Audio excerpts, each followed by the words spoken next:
નમસ્કાર, હું કીર્તિ જગતાપ સ્વાગત કરું છું આપનું પબ્લિક ઇન્ડિયન ન્યૂઝમાં. જાણીએ આજના સમાચાર. આણંદ જિલ્લાની પેટલાદ અને વાસદ આઈટીઆઈમાં એકાત્મક અભિયાન અંતર્ગત ત્રિદિવસીય ધ્યાન સત્રોનું આયોજન.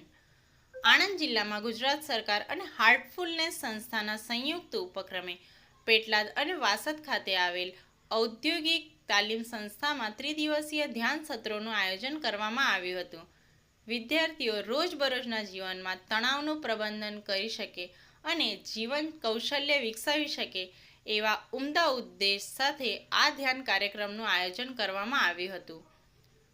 તાલીમાર્થીઓને ધ્યાનની સાથે સાથે આંતરિક શુદ્ધિકરણ અને પ્રાર્થના ધ્યાનનો અભ્યાસ કરાવી પ્રશિક્ષણ કરવામાં આવ્યા હતા.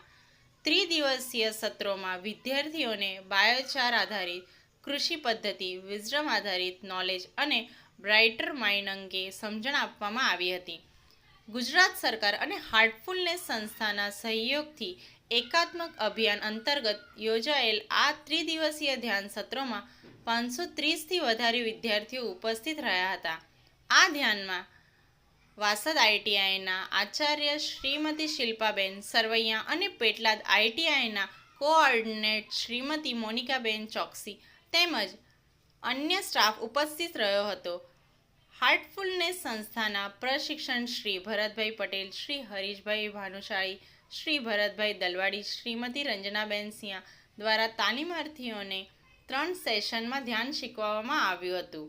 આજના સમાચાર અહીંયા જ સમાપ્ત થાય છે. જોડાયેલ રહો પબ્લિક